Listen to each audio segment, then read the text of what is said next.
Caleb Hollister pressed his dead wife's letter against his chest and wept. 4 years.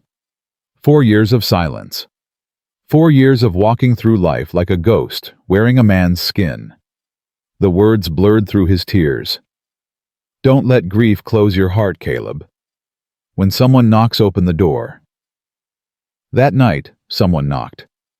Christmas Eve, 1882. A widow, 2 children, freezing to death on his porch. The whole town of Bitter Creek would turn against him for what he did next, but Sarah had asked him to open the door, so he did.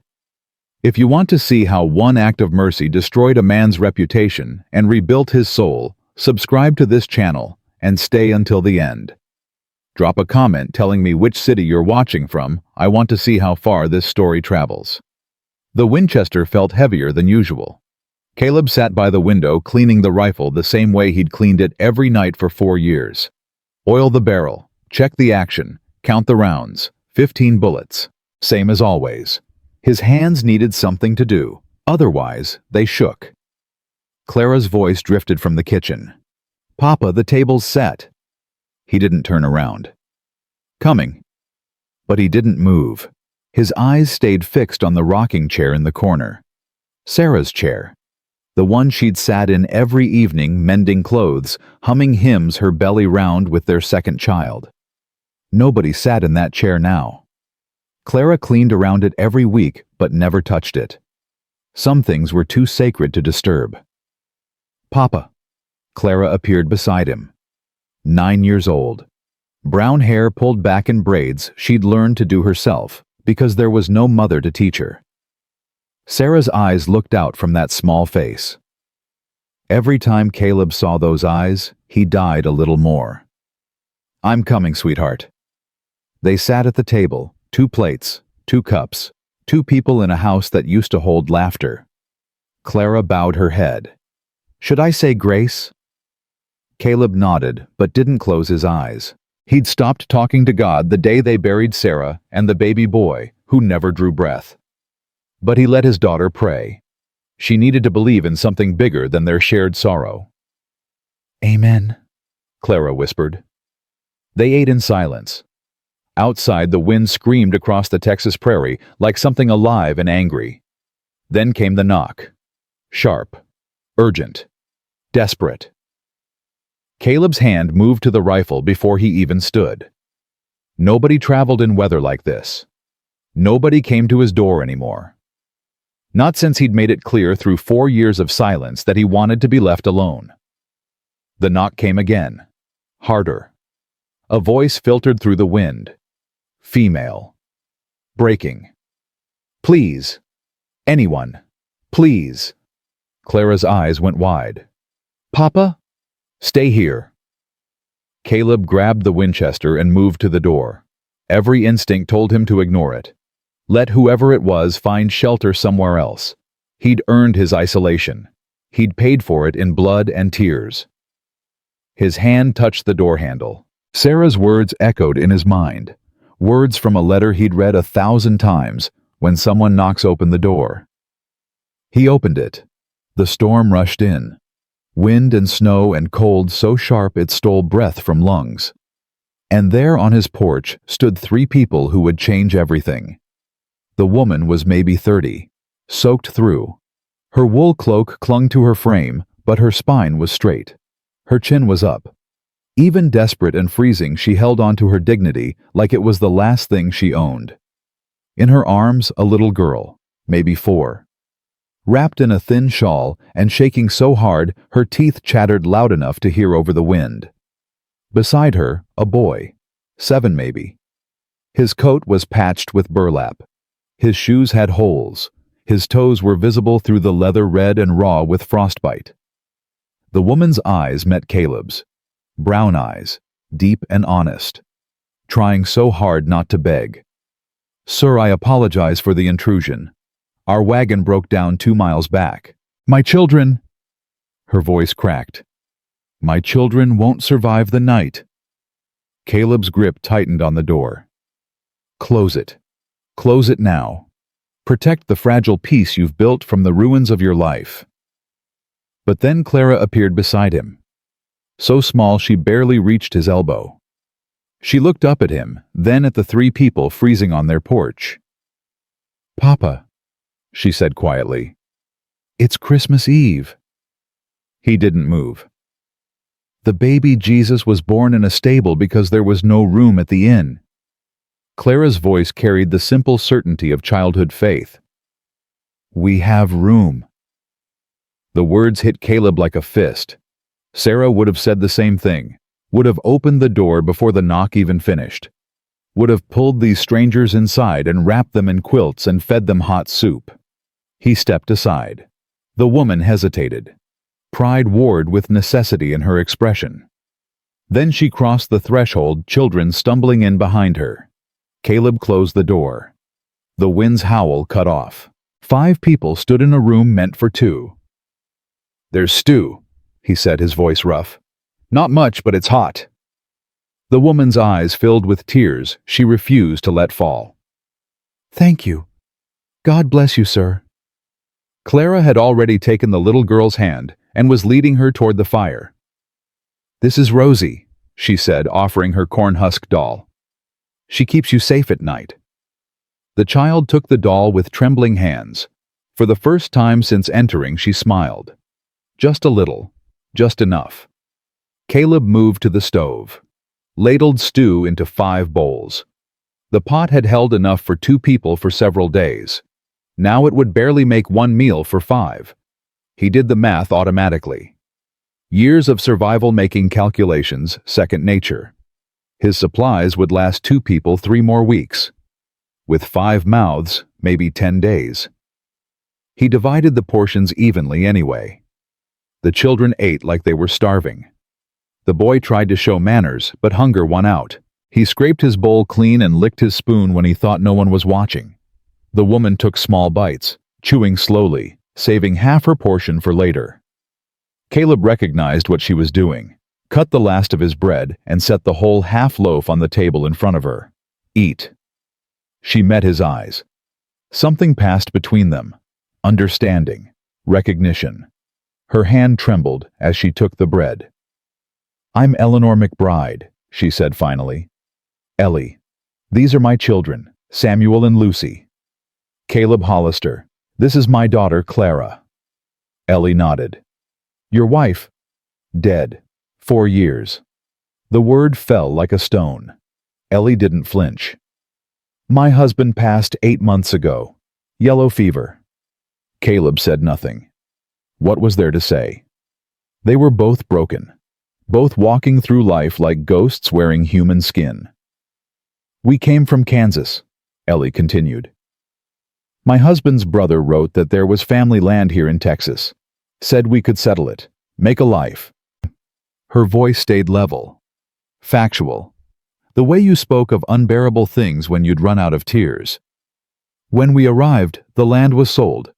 The brother was gone. Nobody knew where." "Marcus McBride." Ellie's head snapped up. "You know him." "Know of him. Gambler. Drinker. Left town 2 months back owing money to half the county." The hope in Ellie's eyes died. What little color remained in her face drained away. "Then we have nothing," she whispered. "Nowhere to go." Samuel the boy looked at his mother with eyes too old for his face. He'd heard. He understood. He was already calculating what this meant for their survival. Lucy, the little girl, was oblivious. She sat by the fire with Clara, both of them playing with the cornhusk doll, giggling about something only children could find funny. "You'll stay tonight," Caleb said. "Storm won't break until morning anyway." "We can't impose." "It's not imposing, it's surviving." Ellie closed her eyes. When she opened them again, the tears she'd been holding back finally fell. Just 2. Just enough. "Thank you, Mr. Hollister." "Caleb." "Caleb." She wiped her eyes quickly. "We'll leave at first light. I promise." He looked at the window where snow piled higher by the minute. Looked at the children by the fire. Looked at his daughter, more alive in the past hour than she'd been in 4 years. "We'll talk about tomorrow when it comes." Lab. That night, Caleb couldn't sleep. He'd given his bed to Ellie and the children, made himself a bedroll by the fire. The hard floor was nothing. He'd slept on worse during his years as a Texas Ranger, but his mind wouldn't quiet. He kept thinking about Sarah's letter, the one he'd found in her trunk a year after she died, the one he'd read so many times the paper was soft as cloth. Don't let grief close your heart, Caleb. I know you. I know how deeply you love. I know my death will break you, but promise me you won't freeze. Promise me you'll keep building, keep loving, keep living. When someone knocks open the door, for Clara's sake, for your sake, for mine. That's how you honor me, not by building a shrine, but by continuing to live. He'd failed her. For 4 years he'd failed her, built a tomb instead of a home. Let Clara grow up in silence and sorrow. Let his heart freeze solid as the ground in winter. But tonight he'd opened the door, and something inside him had cracked. Just a little. Just enough. From the other room came the sound of children's voices, Clara and Lucy whispering, Samuel's deeper murmur joining in. Laughter, soft and sleepy. The house felt different, fuller, almost alive. Caleb lay in the darkness listening to 5 people breathe instead of 2. Oh, morning came with complications. The snow had stopped, but it was piled 3 feet deep. Nobody was going anywhere for days. Caleb found Ellie in his kitchen before dawn. She'd already found the coffee beans, the bacon, the eggs. She moved through his space with quiet efficiency. I hope you don't mind, she said without turning. I'm not accustomed to idleness. It's fine. She poured coffee and set a cup before him. Their hands didn't touch, but Caleb felt the nearness like heat from a stove. The children, Ellie said quietly. Samuel hasn't smiled since his father died. Last night with Clara. She stopped, swallowed hard. He laughed. I haven't heard him laugh in 8 months. Caleb thought about his own silent house, about Clara's careful footsteps and measured words. Clara was 3 when she watched her mother die, he said. Watched me carry the bodies out, Sarah and the baby. He stared into his coffee. She hasn't been a child since. Ellie sat across from him. What happened? Comancheros, bandits. I was a Texas Ranger then, away from home more than I was here. His jaw tightened. They came for the horses. Sarah tried to stop them. She was 8 months pregnant. Caleb. I found them when I got back, buried them behind the house, turned in my badge the next day. He met her eyes. Told myself I'd protect Clara by keeping the world out. Built walls so high nothing could get through. Did it work? It kept us alive, but living. He shook his head. We stopped living 4 years ago. Ellie was quiet for a long moment. Then she said something that cut straight through his chest. Maybe that's why I knocked on your door. Maybe we're supposed to help each other remember how. Before Caleb could respond, the children burst in. Clara was teaching Samuel how to gather eggs. Lucy wanted to help feed the chickens. For the first time in 4 years, Caleb's house was full of noise and chaos and life. He told himself it was temporary, just until the roads cleared. But something in his chest knew better. 3 days passed. The snow melted slowly. By the 3rd day, the children had become inseparable. Samuel followed Caleb everywhere, watching him work, asking questions about horses and cattle and carpentry. The boy was hungry for a man's presence, starving for it. Can I try? Samuel asked, watching Caleb repair a fence post. Caleb handed him the hammer.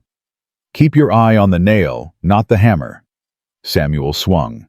Missed. Tried again. Hit it square. His whole face lit up. I did it. You did. Can I do another one? Many as you want. Clara and Lucy had become sisters in everything but blood. They played together, ate together, slept in the same bed, whispered secrets in the dark. And Ellie had transformed the cabin. Clean curtains made from flour sacks. Organized pantry. mended clothes that had gone unrepaired for years. She'd even found Sarah's old recipe book and made apple pie from dried apples Caleb had forgotten he had. "You didn't have to do that," he said when she set the pie on the table. "I wanted to." Their eyes met. Something passed between them that neither was ready to name. That night, after the children were asleep, they sat on the porch. The sky was clear stars, sharp as broken glass. "I should find work in town," Ellie said. "Find a boarding house. Get out of your way." "You're not in my way." "People will talk, Caleb. A widow and widower under one roof. It doesn't look proper." "Since when do you care what people think?" Ellie smiled sadly. "Since I have 2 children who need to survive in this world."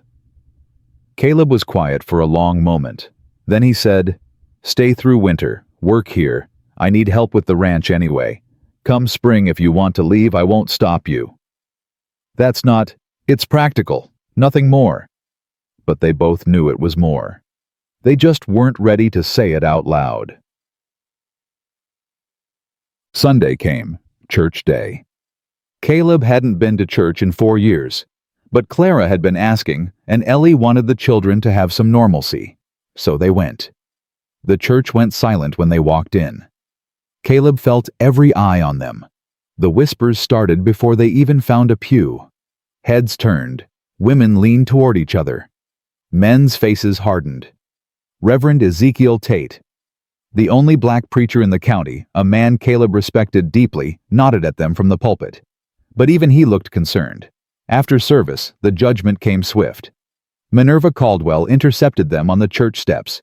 She was the wealthiest widow in Bitter Creek, owner of the general store, unofficial queen of local opinion. "Caleb Hollister," her voice carried across the crowd. "A word." Ellie took the children toward the wagon. She knew what was coming. "People are talking," Minerva said. "People always talk. A widow in your home. Children who aren't yours. It's improper." "It's Christian charity, Mrs. Caldwell. Christmas Eve. Storm. What would you have me do?" "Help her find proper accommodations. There's a boarding house in Miller's Crossing." 30 miles away in winter with 2 young children. Minerva's eyes narrowed. "Think of your reputation, Caleb. Think of Clara." "I am thinking of Clara. For the first time in 4 years, she's laughing. She's playing. She's being a child again." Caleb stepped closer. "And you want me to throw out the people who gave that back to her? I want you to behave with decency." "Ma'am, with respect, I don't think you know what that word means." He walked away before she could respond. On the ride home, Ellie sat rigid beside him. "I heard everything." "Doesn't matter." "It does. She'll make your life miserable." "She already has. 4 years of casseroles and concern and trying to marry me off to her niece." Caleb flicked the reins. "Minerva Caldwell can go to hell." Ellie almost smiled. Almost. "You shouldn't have defended me." "Wasn't about you. Was about what's right." They rode in silence for a while. Then Ellie said quietly, "Thank you. For everything." Caleb didn't answer, but something in his chest warmed. For the first time in 4 years, he didn't feel quite so dead. The punishment started Monday. Warren Bradley, who ran the feed store, suddenly couldn't fill Caleb's order. "Short on stock. Try Silverton." The blacksmith had pressing work elsewhere. The bank questioned his credit. Neighbors who'd been friendly for years crossed the street to avoid him. Clara came home from her first day back at school with tears streaming down her face. "What happened?" Caleb knelt before her, heart pounding. "The girls..." Clara's voice broke. "They said you're living in sin. They said I can't play with them anymore. They said..." She couldn't finish. Caleb pulled her into his arms, rage and helplessness warring in his chest. They could hurt him. He could take that. But watching them hurt his daughter, that crossed a line. That night, after Clara finally fell asleep, Caleb found Ellie packing. "What are you doing?" "Leaving." Her voice was steady, but her hands shook. "I can't watch your child suffer because of me." "Ellie?" I've caused nothing but trouble since I arrived. Your business is failing. Your friends have abandoned you. Your daughter is being punished for my presence." She looked at him with tears in her eyes. "I won't destroy your life to save mine. Then let me give you a reason to stay." Ellie froze. "What?" Caleb took a breath. He hadn't planned this, hadn't thought it through.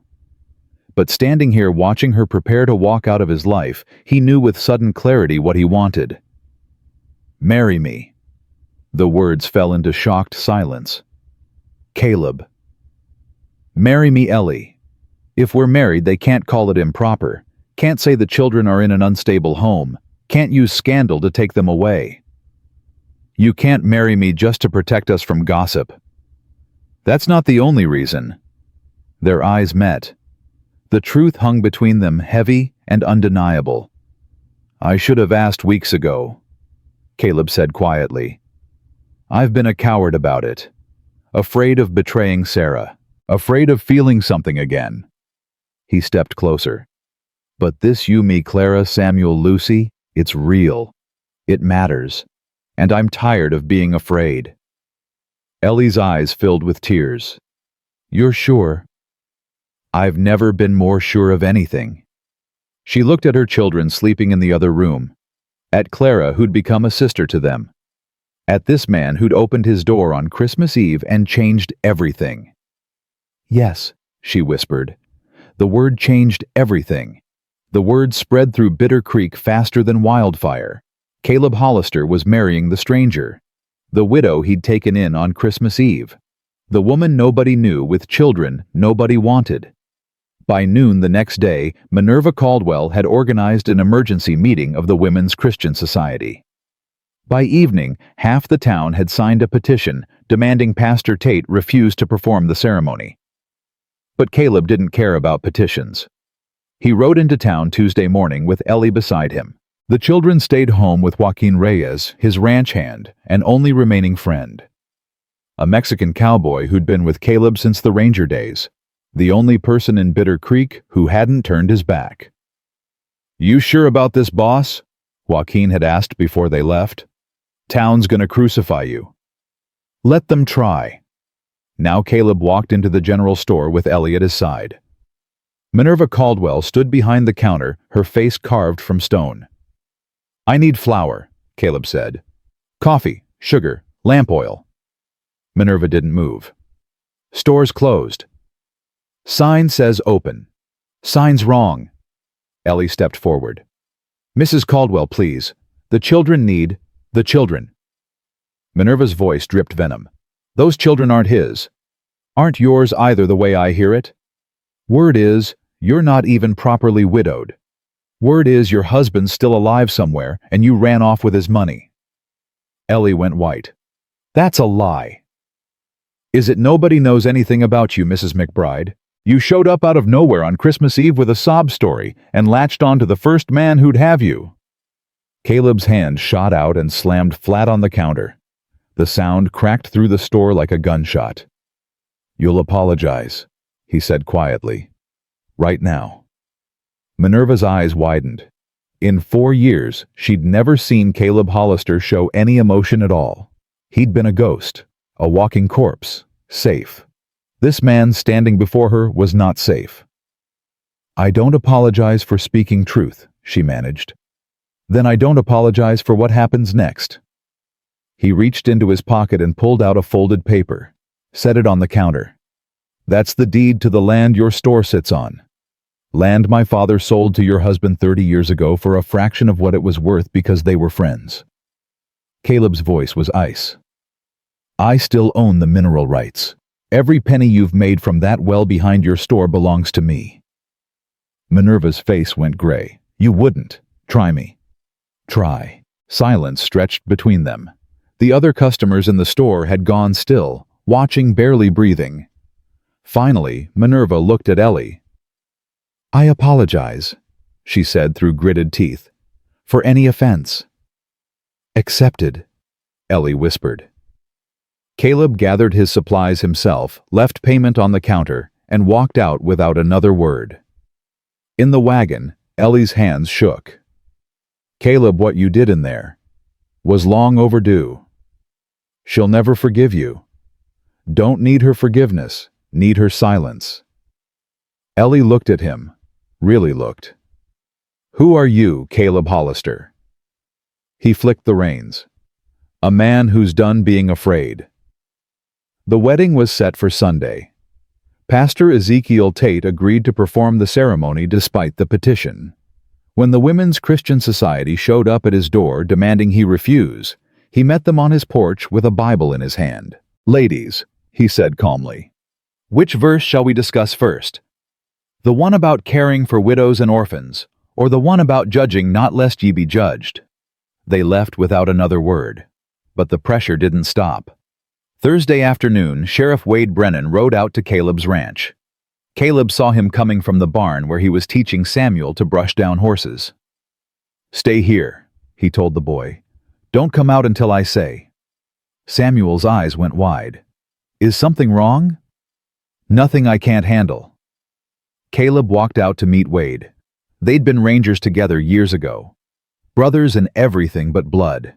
But Wade wore a badge now, and badges came with obligations. Caleb. Wade dismounted slowly. Wade. You know why I'm here. I can guess. Wade pulled a paper from his vest. Got a complaint filed this morning. Marcus McBride claims you're harboring his brother's widow and children unlawfully. Claims the children are legally his to care for. Caleb felt his blood turn cold.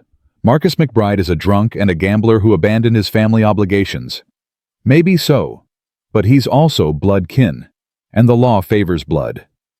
The law can go to hell. Wade stepped closer, lowering his voice.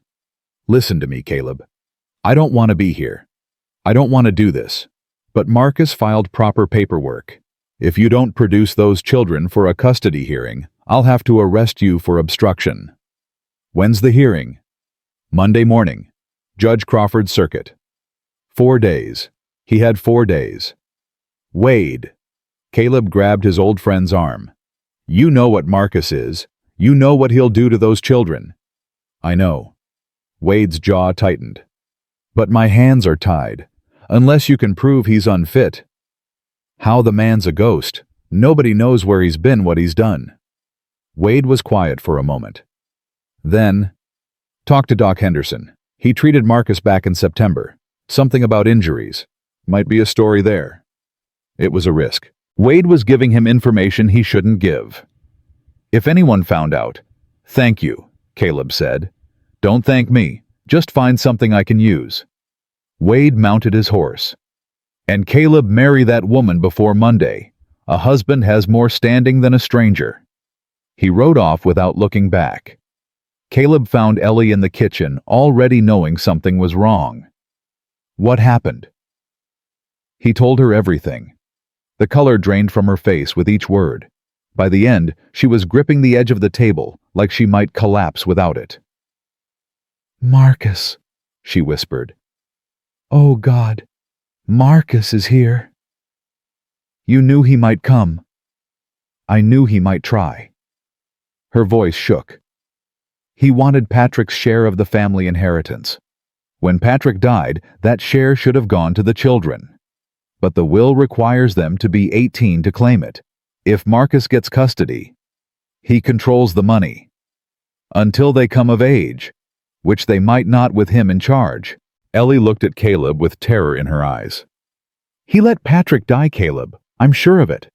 The medicine he brought, the tonic that was supposed to help Patrick, got worse every time he took it, and Marcus kept insisting he take more. You think he poisoned his own brother? I think Marcus McBride would sell his soul for a bottle of whiskey, his brother's life. She laughed bitterly. That barely cost him a thought. Caleb pulled her close. He's not taking your children. How can you stop him? The law. I'll find a way. The wedding couldn't wait. Saturday morning, Caleb rode to Pastor Tate's house before dawn. Explained everything. Asked if the ceremony could be moved up. Tate listened without interrupting.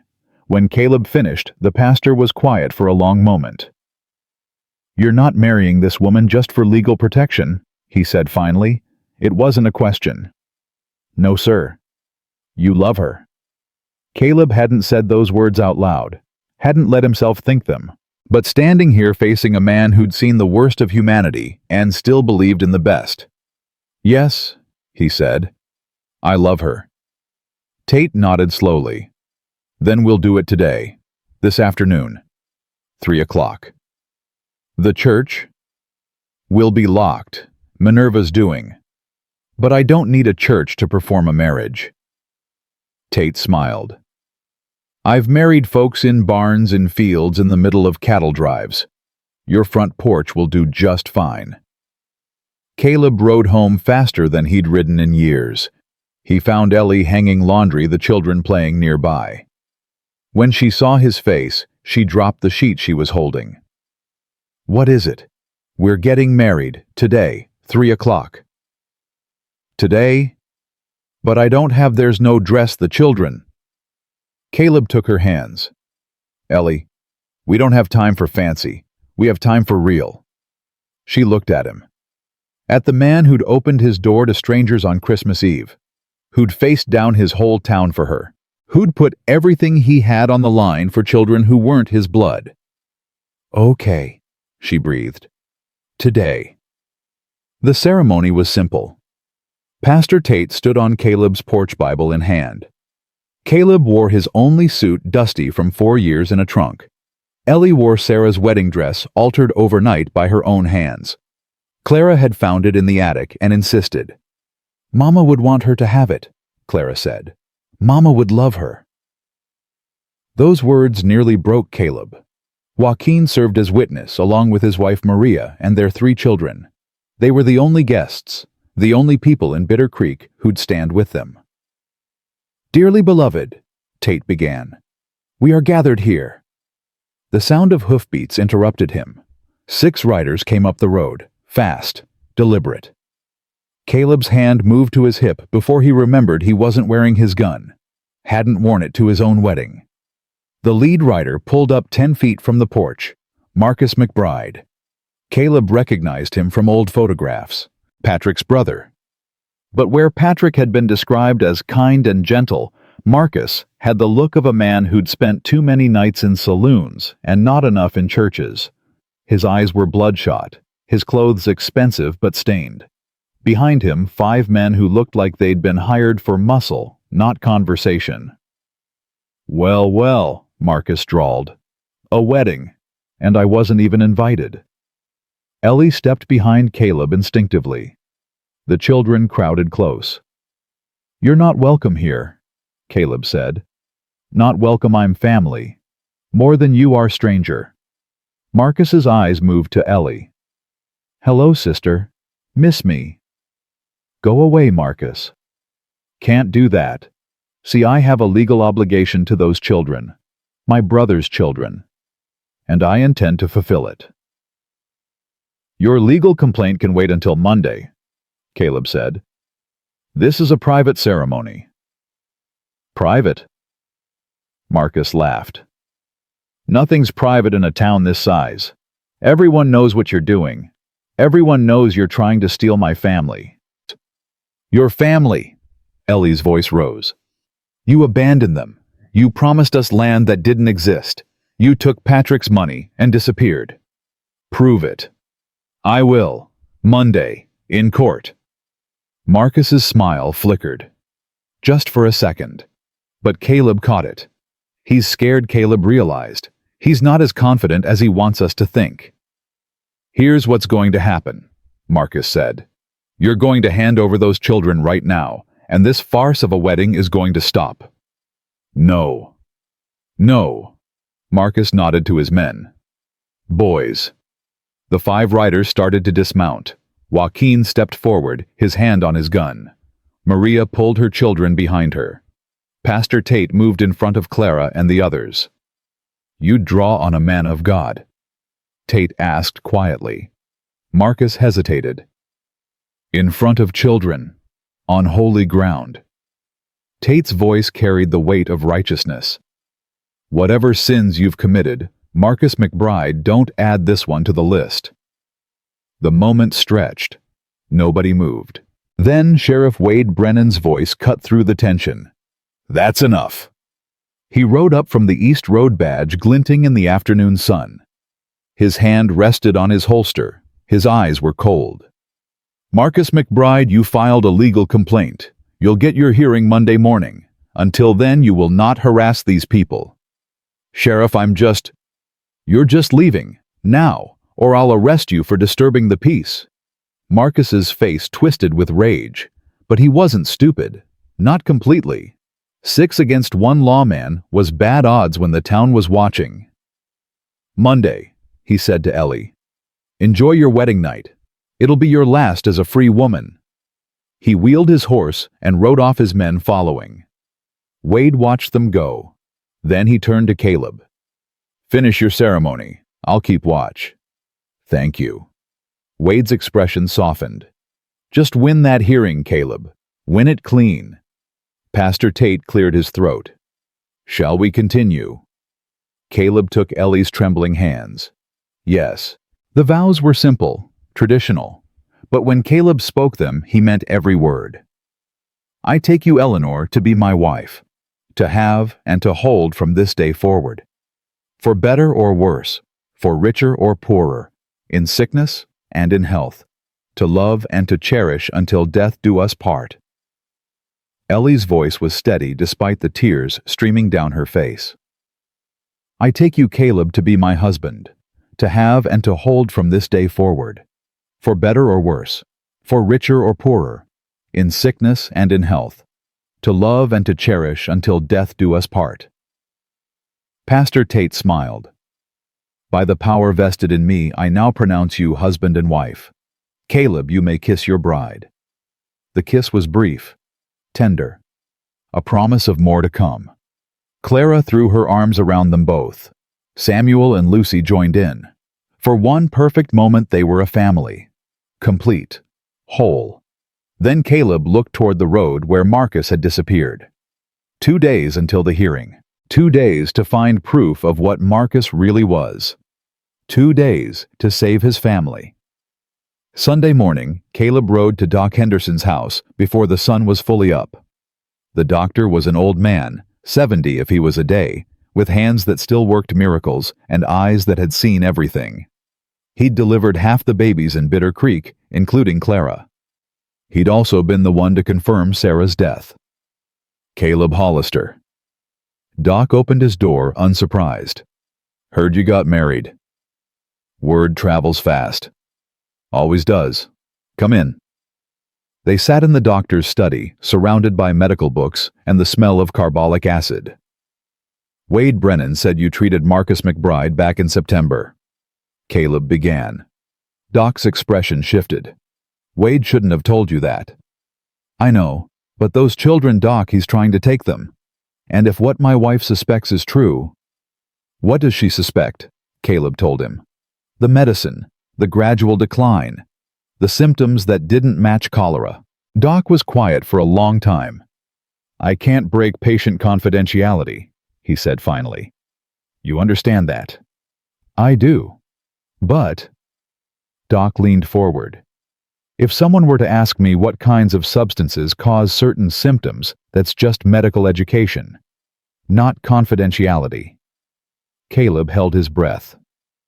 "Arsenic poisoning," Doc said carefully.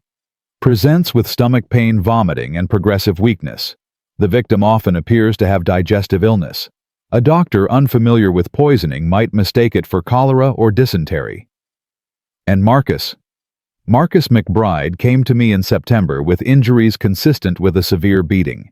He owed money to some dangerous people. They'd made it clear what would happen if he didn't pay." "How much did he owe?" "He didn't say. But he was terrified. Said he'd do anything to get clear." Doc paused. "Anything." Caleb's stomach turned. "His brother died in October." "Yes, he did. And shortly after, Marcus had money again. Enough to pay his debts. Enough to disappear for 2 months." Doc said nothing, but his silence said everything. "Can you testify to this?" "I can testify to what I treated him for. The conclusions you draw are your own." Caleb stood. "Thank you, Doc." "Caleb." The doctor's voice stopped him at the door. "That woman you married. Those children. They're good people. I know. Don't let Marcus McBride destroy them. I won't." Caleb rode home with new determination. He had a thread. Now he needed to pull it. The hearing was in 24 hours. Monday came gray and cold. The town hall was packed. Every seat filled. People stood along the walls, crowded by the doors. Bitter Creek hadn't seen drama like this in years, and nobody wanted to miss it. Caleb sat at a wooden table with Ellie beside him. They had no lawyer, couldn't afford one, couldn't find one willing to take their case against local sentiment. Marcus sat across the aisle with a lawyer from Silverton, a man named Crawford, who wore a suit too expensive for honest work. Judge Patterson was a circuit rider, 60 years old, with a reputation for fairness. But fairness didn't always mean justice, and Marcus had the law on his side. "This hearing will come to order," Patterson announced. "We're here to determine custody of Samuel and Lucy McBride, minor children of the late Patrick McBride. Petitioner is Marcus McBride, blood uncle. Respondent is Eleanor Hollister, formerly McBride's stepmother, through her marriage to the deceased." Crawford stood smoothly. "Your Honor, this is a simple matter. My client is the children's closest living blood relative. The law is clear on matters of custody. Blood takes precedence." "Mrs. Hollister is their mother," Caleb interrupted. "Stepmother," Crawford corrected. "She has no legal standing as a blood relative. She raised them, fed them, clothed them, loved them." "Emotion is not law, Mr. Hollister." Judge Patterson raised a hand. "We'll hear from both parties. Mr. Crawford, present your case." Crawford laid it out methodically. Marcus was blood. Marcus had means. Marcus could provide stability. The current arrangement, a widow remarried within months of her husband's death, living with a reclusive rancher of questionable reputation, was unsuitable. "Mr. Hollister has been ostracized by his own community," Crawford concluded. "His business has failed. His standing in this town is non-existent. Is this the environment we want for these children?" Caleb felt Ellie's hand tighten on his. "Mrs. Hollister," Patterson said, "you may respond." Ellie stood. Her hands trembled, but her voice was clear. "Your Honor, I've been Samuel and Lucy's mother for 5 years. I held them when they were sick. I taught them to read. I dried their tears when their father died. I'm the only parent they have left." "And yet you remarried," Crawford interjected. "Quite quickly." "I remarried to protect my children." "From what?" "From him." Ellie pointed at Marcus. "From a man who let his own brother die so he could steal his inheritance." The courtroom erupted. Patterson banged his gavel. "Order, Mrs. Hollister. Those are serious accusations. Do you have proof?" This was the moment. Caleb stood. "Your Honor, I'd like to call Dr. Benjamin Henderson as a witness." Crawford shot to his feet. "This is highly irregular." "This is a custody hearing," Patterson said. "I'll allow it." Doc Henderson walked to the front of the room. He'd dressed in his best suit, but his hands were steady. He'd been testifying in courts since before most people in this room were born. "Dr. Henderson," Caleb began. "You treated Marcus McBride last September. Is that correct?" "Yes." "What were his injuries?" "Contusions and lacerations consistent with a severe beating. Broken ribs, minor internal bleeding." "Did he tell you how he got these injuries?" "He said he owed money to dangerous men. They'd made it clear what would happen if he didn't pay." Murmurs rippled through the crowd. "How much money?" Caleb asked. "He didn't specify, but he was terrified, said he would do anything to get clear." "Anything?" "Yes." "Patrick McBride died in October, 1 month after you treated Marcus." "Yes. And after Patrick's death, Marcus had money again, enough to disappear for 2 months." Crawford jumped up. "Objection. Speculation." "I'm establishing timeline, Your Honor. Patterson nodded. Continue. Dr. Henderson, in your medical opinion, what are the symptoms of arsenic poisoning? The courtroom went deadly quiet. Doc's voice was steady.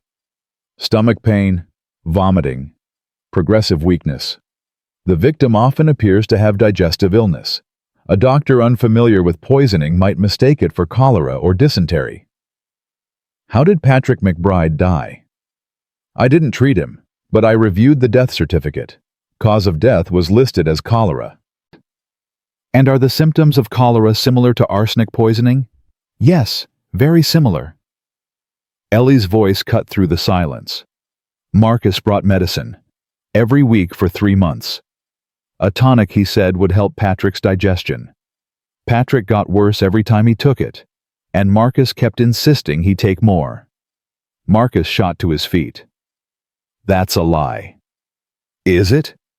Ellie stood to face him. You stood at my husband's bedside and watched him die. You handed me the bottle that killed him.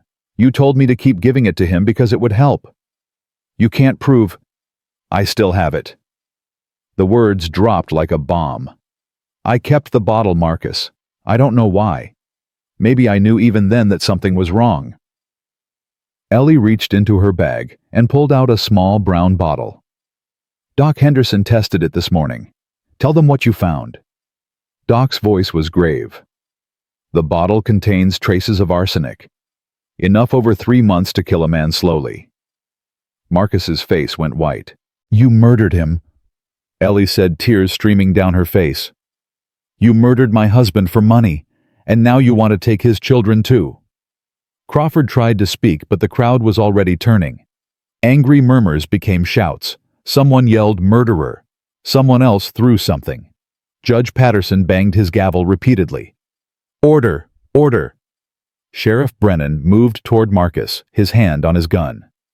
Marcus McBride, he said, you're under arrest for the murder of Patrick McBride. Marcus bolted. He shoved past Crawford, knocked over a chair, and ran for the back door. But Caleb was faster. 4 years of grief hadn't made him slow. The ranger training was still there, buried under the pain. He caught Marcus at the door, grabbed his collar, slammed him against the wall. You don't get to run, Caleb growled. Not this time. Marcus struggled, but Caleb held him like iron. Brennan, Caleb shouted. The sheriff arrived with handcuffs. Within minutes, Marcus was in custody. Judge Patterson restored order and rendered his verdict. Custody of Samuel and Lucy McBride is hereby granted to Eleanor and Caleb Hollister. This case is closed. The crowd didn't applaud. But they didn't protest either. Something had shifted. Something profound. Outside the courthouse, Ellie collapsed into Caleb's arms. It's over, she whispered. It's over. The children ran to them. Clara, Samuel, Lucy. All crying, all laughing, all holding on like they'd never let go. Minerva Caldwell watched from across the street. Her face was unreadable. Then slowly she nodded. It wasn't forgiveness. Not yet. But it was acknowledgement. Sometimes that's where redemption begins. That night, after the children were finally asleep, Caleb and Ellie sat on the porch. We won, Ellie said quietly. We did. I still can't believe it's real. Caleb took her hand. It's real. All of it. She looked at him. Really looked. What happens now? Now we live. Not just survive. Actually live. Sarah would be proud of you. The words hit him unexpectedly. Tears pricked his eyes. Maybe, he said. I hope so. She told you to open the door. You did. You opened it for us. Caleb pulled her close. Best decision I ever made. They sat together in the darkness, listening to the night sounds of Texas. Crickets and wind and the distant call of coyotes. Inside, their children slept. Outside, the stars wheeled overhead. And somewhere, somehow, Caleb could have sworn he felt Sarah smiling. Peace lasted exactly 11 days. Caleb should have known better. Should have remembered that men like Marcus McBride didn't stay in jail forever. Should have prepared for what came next. But he'd let himself hope. Let himself believe the worst was over. He was wrong. The telegram arrived on a Thursday morning. Joaquin brought it from town, his face grim. "You need to read this, boss." Caleb took the paper, read it twice, felt his blood turn to ice. Marcus escaped custody during prisoner transfer, armed and dangerous. Believed heading toward Bitter Creek. Exercise extreme caution. Ellie appeared in the doorway. "What is it?" Caleb couldn't speak, just handed her the telegram. She read it. Her face went white. The paper slipped from her fingers. "No," she whispered. "No, no, no. We need to get the children inside. He'll come here. He'll come for them." "I know." Caleb grabbed her shoulders. "Look at me. Ellie, look at me." Her eyes met his. Terror and determination warred in their depths. "I won't let him take them," Caleb said. "I won't let him hurt any of you. Do you understand? How can you stop him? He has nothing left to lose. Then we make sure he has no chance to try." Within an hour, Caleb had transformed the ranch into a fortress. Joaquin brought his brothers from their homestead 5 miles east. 3 more men, all armed, all loyal. They set up watch positions around the property, nobody in or out without being seen. Sheriff Brennan rode out personally. "I've got deputies watching the roads," he told Caleb. "If Marcus shows his face in Bitter Creek, we'll know. And if he doesn't show his face, if he comes through the back country..." Brennan's jaw tightened. "Then you do what you have to do." "Is that official?" "That's one old friend to another." Brennan gripped Caleb's arm. "Protect your family, Caleb. Whatever it takes." After Brennan left, Ellie found Caleb in the barn, loading rifles. "The children are scared," she said quietly. "They should be. Clara keeps asking when it will be safe again." Caleb stopped what he was doing. Looked at his daughter through the barn door where she sat with Samuel and Lucy, trying to read them a story with trembling hands. "What did you tell her?" "I told her Papa would keep us safe." "That's not an answer." "It's the only one I have." Caleb set down the rifle, walked to his wife, took her face in his hands. "I need you to listen to me," he said. "If something happens, don't. If something happens, you take the children and you run. Joaquin knows where to go. There's a cabin in the hills 3 hours north.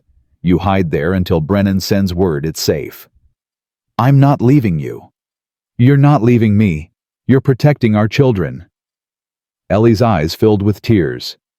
"Caleb, promise me." She couldn't speak, just nodded. He kissed her forehead. "I love you. I love you too." The words had never felt more urgent.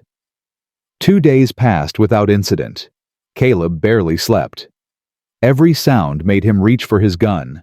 Every shadow looked like a threat. He was exhausted but couldn't afford to rest. On the 3rd night, Samuel came to him. The boy stood in the doorway of the barn where Caleb was keeping watch. 7 years old and already carrying weight that would break a grown man. "Can't sleep?" Caleb asked. "No, sir." "Come here." Samuel walked over slowly, sat beside Caleb on the hay bale. For a long moment, neither spoke. "Are you scared?" Samuel finally asked. "Yes." The honesty surprised the boy. "You are. Only a fool isn't scared when his family's in danger." "But you're brave. You were a Texas Ranger." "Being brave doesn't mean you're not scared. Being brave means you're scared and you do what needs to be done anyway." Samuel was quiet, processing this. "Is Uncle Marcus going to hurt us?" Caleb turned to face the boy. "I won't let that happen." "You promise." "I promise." "My papa promised too." Samuel's voice cracked. "He promised he'd get better. He promised he wouldn't leave us." Caleb felt something break in his chest. This child had already lost so much, had already learned that promises could be empty.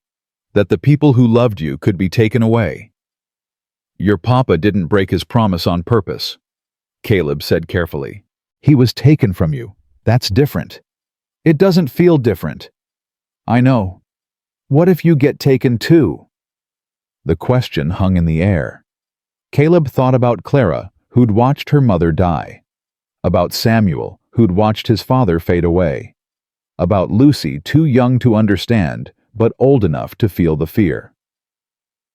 Then you remember what I taught you, Caleb said. You take care of your mother and sisters. You grow up strong and kind. You don't let anger eat you alive. He put his hand on Samuel's shoulder. But I'm going to do everything in my power to be here, to watch you grow up, to see you become the man I know you can be. Samuel's eyes glistened. Can I call you Papa? The question came out small, hesitant, terrified of rejection. Caleb's throat tightened. I'd be honored if you did. Samuel threw his arms around Caleb's neck. I love you, Papa. I love you too, son.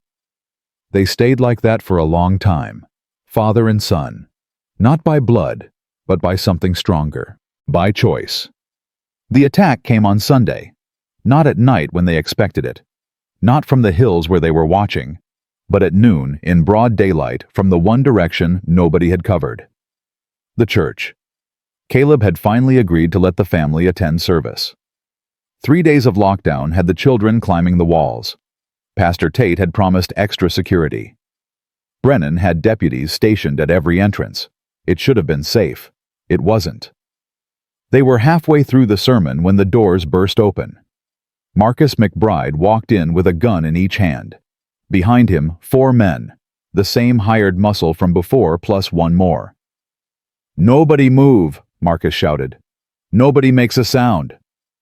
The congregation froze. Women screamed. Children cried. Men reached for weapons they'd left at home because this was supposed to be church. Marcus's eyes swept the room until they found Ellie. Sister, he smiled. Miss me. Caleb moved instinctively, putting himself between Marcus and his family. You don't want to do this, he said quietly. Oh, I think I do. Marcus raised his gun. You took everything from me, Hollister. My brother's money, my freedom, my future. Now I'm going to take everything from you. You killed your brother. You did this to yourself. He was weak, always weak. Married a woman above his station, had children he couldn't provide for, and then had the nerve to leave everything to them instead of me. Marcus's voice rose. I'm the older brother. It should have been mine. So you poisoned him. I helped him along. He was dying anyway. Everyone dies eventually. Gasps rippled through the congregation. Even Marcus's hired men looked uncomfortable. You just confessed to murder, Brennan said from the side of the church. In front of 50 witnesses. Doesn't matter, Marcus grinned. I'm not planning on standing trial. He raised his gun toward Ellie. Caleb didn't think, didn't plan, just moved. He tackled Ellie to the ground as the gun went off. The bullet hit the pew where she'd been standing, splintering wood. Everything happened at once. Brennan drew and fired. One of Marcus's men went down. Joaquin came through a side door, gun blazing. Another man fell. The congregation scattered, screaming, crawling toward exits. Caleb covered Ellie with his body, shielding her from the chaos. The children, she screamed. He looked up. Clara had grabbed Samuel and Lucy was pulling them under the pews toward the back of the church. Smart girl, brave girl. But Marcus saw them too. He knocked Brennan aside and ran toward the children. No! Ellie screamed. Caleb launched himself at Marcus. They collided in the center aisle, crashing through a pew. The gun flew from Marcus's hand, skittering across the floor. They rolled, grappling. Marcus was bigger, heavier. But Caleb was fighting for his family, for everything he loved. Marcus's hands found Caleb's throat, squeezed. Should have let them freeze on your porch, Marcus hissed. Should have closed the damn door. Black spots danced in Caleb's vision. He couldn't breathe, couldn't think. Sarah. The name came to him like a whisper. Her face, her smile, her voice reading him the letter. Open the door, Caleb. His hand found a piece of broken pew, sharp, heavy. He swung. Marcus screamed and released him, clutching his head. Caleb gasped for air, rolled to his feet, found Marcus's gun, pointed it at the man who'd tried to destroy his family. "It's over," he rasped. Marcus looked up at him. Blood streamed down his face. But he was laughing, actually laughing. "You won't do it," he said. "You're too good, too righteous. That's why men like me always win in the end." Caleb's finger tightened on the trigger. He thought about Patrick poisoned by his own brother, about Samuel's nightmares, about Lucy's terror, about Ellie, who'd carried guilt for months, believing she'd killed her own husband, about Clara watching through the pews, his daughter, seeing who her father really was. "No," Caleb said. "Men like you don't win. Men like you lose everything that matters and spend the rest of their lives wondering why."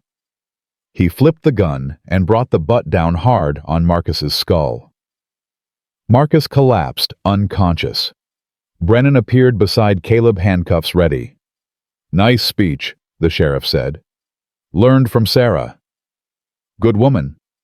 The best." Around them the church was chaos.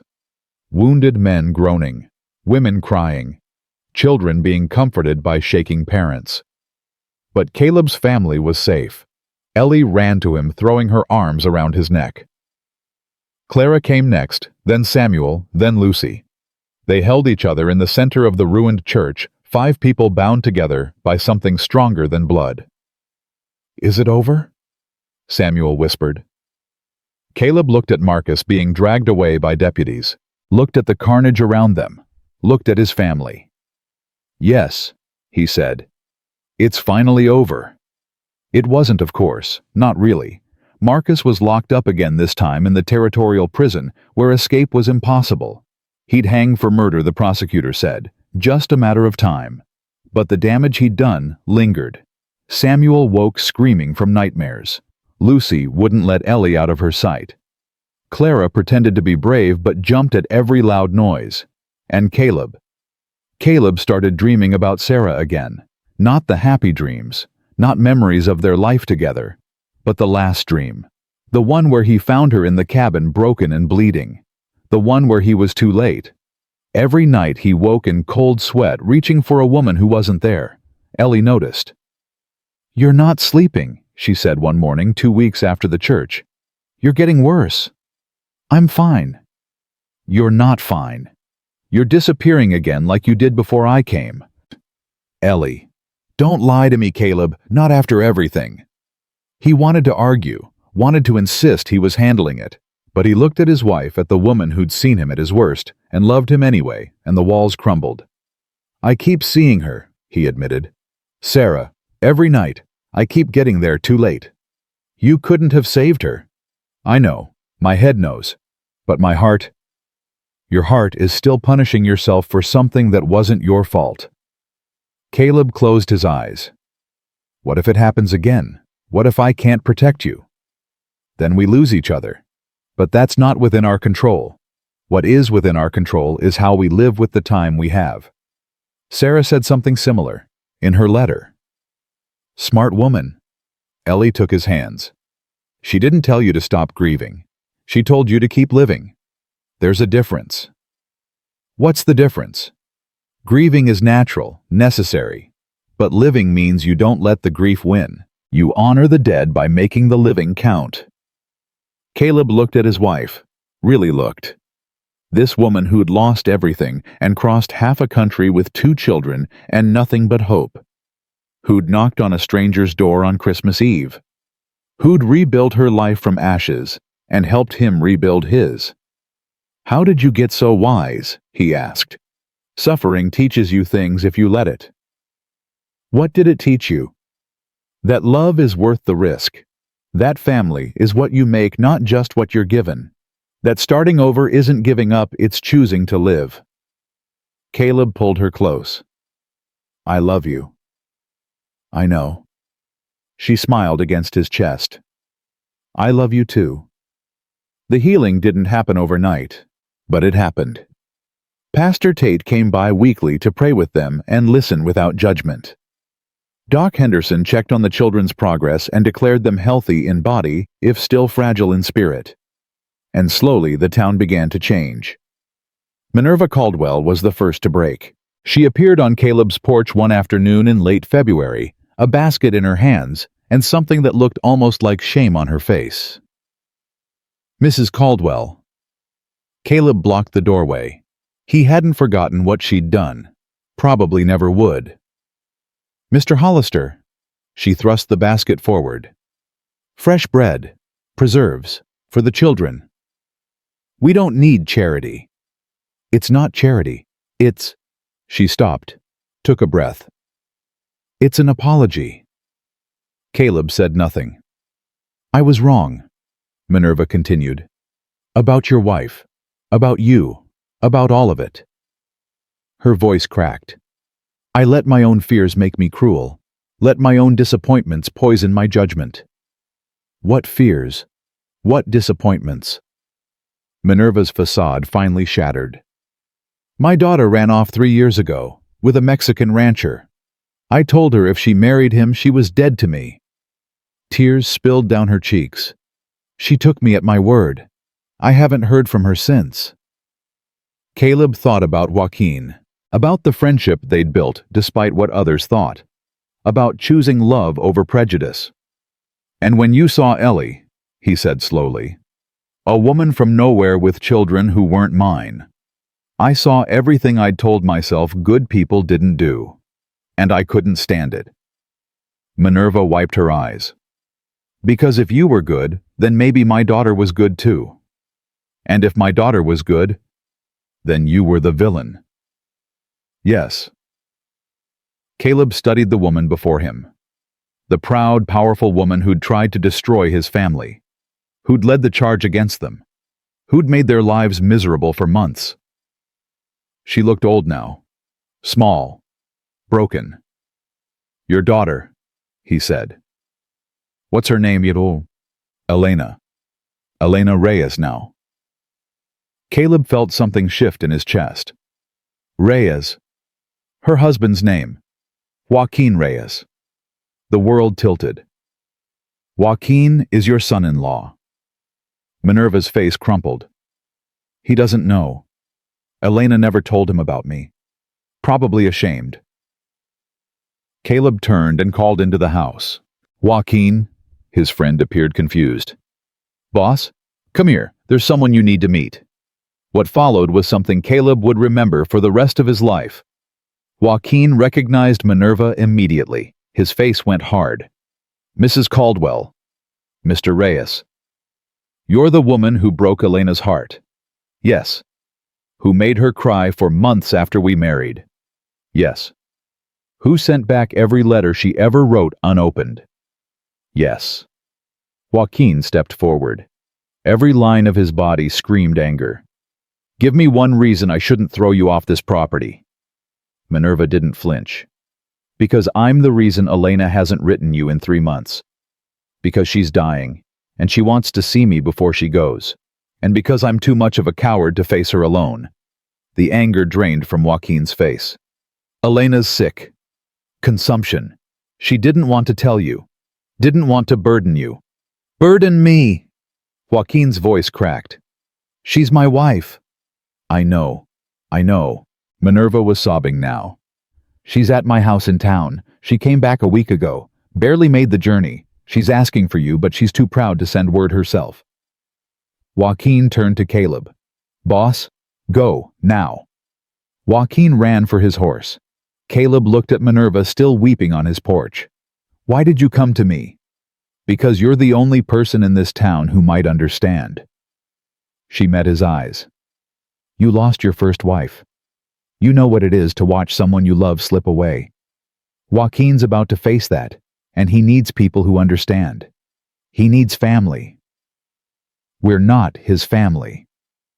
"Yes," Minerva said quietly. "You are. More than blood ever made me." Caleb made a decision. "Ellie," he called. Get the children. We're going to town. What happened next brought Bitter Creek to its knees. Elena Reyes was 26 years old. Beautiful, despite the illness that was killing her. She had her mother's eyes and her father's stubbornness and a love for Joaquin that shone through even the pain.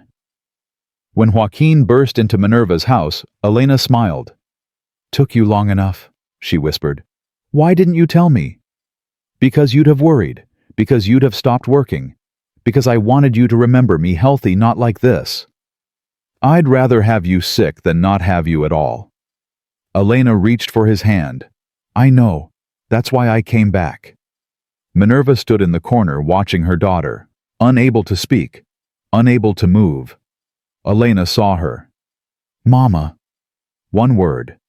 23 years of history. "Baby." Minerva crossed the room and fell to her knees beside the bed. "I'm sorry. I'm so sorry." "I know, Mama. I forgive you." "You shouldn't." "Probably not." Elena smiled weakly. "But that's what love does. It forgives even when it shouldn't." The next 3 weeks were the hardest and most beautiful Caleb had ever witnessed. Joaquin never left Elena's side. Minerva transformed into a different person, caring for the daughter she'd rejected, trying to make up for years of cruelty in the time that remained. The children visited every day. Clara read to Elena from her favorite books. Samuel brought wildflowers from the prairie. Lucy simply sat beside her, holding her hand, too young to understand death, but old enough to understand love. And the town. The town rallied. People who'd shunned Joaquin for being Mexican now brought food to his wife's sickbed. Women who'd whispered about Ellie now sat with Elena through the long nights. Men who'd refused to do business with Caleb now worked his ranch without being asked, freeing him to support his friend. Pastor Tate preached about redemption, about second chances, about the power of love to change hearts. Nobody was unchanged. Elena died on a Tuesday in March. Quietly, peacefully, surrounded by everyone who loved her. Joaquin held her until the end, told her about their plans, the ranch they'd buy someday, the children they'd never have, the life they'd dreamed together. "Find someone," Elena whispered with her last breath. "Don't be alone. Promise me." "I promise. I love you. I love you too." And then she was gone. The funeral was the largest Bitter Creek had ever seen. Every person in town came, Mexican and white, rich and poor, those who'd welcomed Joaquin and those who'd scorned him. Pastor Tate spoke about Elena's courage, her love, her ability to forgive, but it was Minerva who gave the eulogy that nobody expected. "I failed my daughter," she said, standing before the entire town. "I let prejudice and pride steal 23 years I could have had with her. 23 years of watching her grow, watching her love, watching her become the woman she was always meant to be." Her voice broke, but she continued. "And when she came back to me dying, forgiving, still loving me despite everything, I learned what grace really looks like. It looks like a daughter who should hate you choosing love instead. It looks like a son-in-law who should despise you showing kindness instead. It looks like strangers becoming family because that's what love does." She looked at Caleb, at Ellie, at the children. The Hollisters opened their door to strangers on Christmas Eve. This town tried to destroy them for it. But they didn't give up. They didn't close their hearts. They kept loving, kept forgiving, kept building even when we made it impossible. Minerva's voice rose, carrying across the cemetery. "That's what Elena was trying to teach me. That's what her death should teach all of us. Love isn't something you guard. It's something you give. And the more you give, the more you have." She sat down. Nobody spoke. Then slowly, one by one, people began to stand. Warren Bradley, who'd refused Caleb's business. Mrs. Henderson, who'd spread rumors about Ellie. The blacksmith, who'd turned Caleb away. Farmer after farmer, merchant after merchant, neighbor after neighbor. They stood in silence, facing Caleb and his family. And then Warren Bradley spoke. "We were wrong," he said simply. "All of us. We're sorry." It wasn't enough. Caleb knew that. Words couldn't undo months of cruelty. Couldn't heal the wounds they'd inflicted on his children. Couldn't give back the business he'd lost, or the nights he'd spent wondering how to feed his family. But it was a start. "Thank you," Caleb said. "All of you." He took Ellie's hand, looked at his children, looked at Joaquin, broken with grief, but surrounded by people who now saw him as one of their own. "My wife taught me something once," Caleb continued. "She said love multiplies, that the heart grows to hold what it needs to hold. I didn't believe her for a long time. Grief made me think the heart could only shrink, could only break." He paused. "I was wrong. Love does multiply, but only if you let it, only if you open the door." He looked at the grave where Elena lay, at Minerva weeping for her daughter, at a town that had been transformed by one woman's forgiveness. Elena opened her door, even to the mother who'd hurt her, even at the end. His voice cracked. "That's the kind of courage that changes the world. That's the kind of love that survives death." He turned to his family. "Let's go home." They walked through the cemetery together. 5 people who'd become a family, surrounded by a community that had finally remembered how to love. Behind them, the sun set on Bitter Creek. Ahead of them, spring was coming. Spring arrived like a promise finally kept. 3 weeks after Elena's funeral, the world began to thaw. Not just the ground, but something deeper. Something that had been frozen for a long time. Caleb noticed it first in the children. Samuel stopped flinching at loud noises, started running again, laughing again, being a boy instead of a small adult, carrying burdens too heavy for his shoulders. He followed Caleb everywhere, learning the ranch, asking questions, calling him Papa without hesitation now. Lucy bloomed like the wildflowers covering the prairie. She chattered constantly, made up songs about chickens and horses, demanded stories every night. The terror that had lived in her eyes since Marcus attacked the church finally faded. And Clara, his Clara, became a big sister in truth. She mothered the younger ones with fierce devotion, protected them, taught them, loved them without reservation. But it was Ellie who changed most of all. Caleb watched his wife move through their home with a lightness she hadn't had before. The constant tension in her shoulders relaxed. The wariness in her eyes softened. She laughed more, worried less. And she was hiding something. He knew it, could feel it in the way she avoided certain topics, the way she sometimes pressed her hand against her stomach when she thought no one was watching, the way she'd gone quiet around Doc Henderson at Elena's funeral. One morning in early April, he finally asked, "Ellie." She was making breakfast, her back to him. Look at me." She turned. Something flickered across her face. Fear, hope. Both. "What aren't you telling me?" Her hands stilled on the flour she'd been measuring. For a long moment, she didn't answer. Then, "I wasn't sure. Didn't want to say anything until I was certain." "Certain about what?" "I'm pregnant." The words hit Caleb like a thunderbolt. He couldn't move, couldn't breathe. Just stood there staring at his wife while the world rearranged itself around this single impossible fact. "How long have you known?" 2 weeks. Doc Henderson confirmed it at the funeral. Her voice trembled. "I wanted to wait. After everything that happened with Marcus, with Elena, I didn't want to—" Caleb crossed the kitchen in 3 strides and pulled her into his arms. "A baby," he whispered against her hair. "We're having a baby. Are you happy?" "Happy." He pulled back to look at her face. "Ellie, I'm terrified." Her expression crumpled. "I knew you'd—" "I'm terrified because I love you so much it hurts. Because the thought of losing you the way I lost Sarah." His voice broke.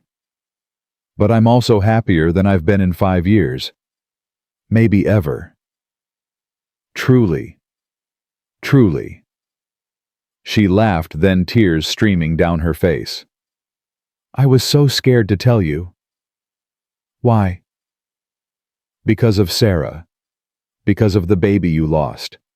I didn't know if you could. If I could what, love another child? Caleb shook his head. That's not how it works. Love doesn't replace, it adds. Sarah taught me that. In her letter, in everything she did, the way she loved Clara, the way she loved me. She never held anything back because she was afraid of losing it. Ellie pressed her forehead against his chest. I want to be that brave. You already are. You showed up on a stranger's porch in a blizzard with 2 children and nothing but hope. That's the bravest thing I've ever seen. The children took the news better than either of them expected. Clara cried happy tears. She insisted, wiping them away furiously. I'm going to have a little brother or sister. Yes, sweetheart. Can I help name them? Absolutely. Samuel was quieter, more thoughtful. Does this mean you'll love us less? Caleb knelt to face him. Samuel, look at me.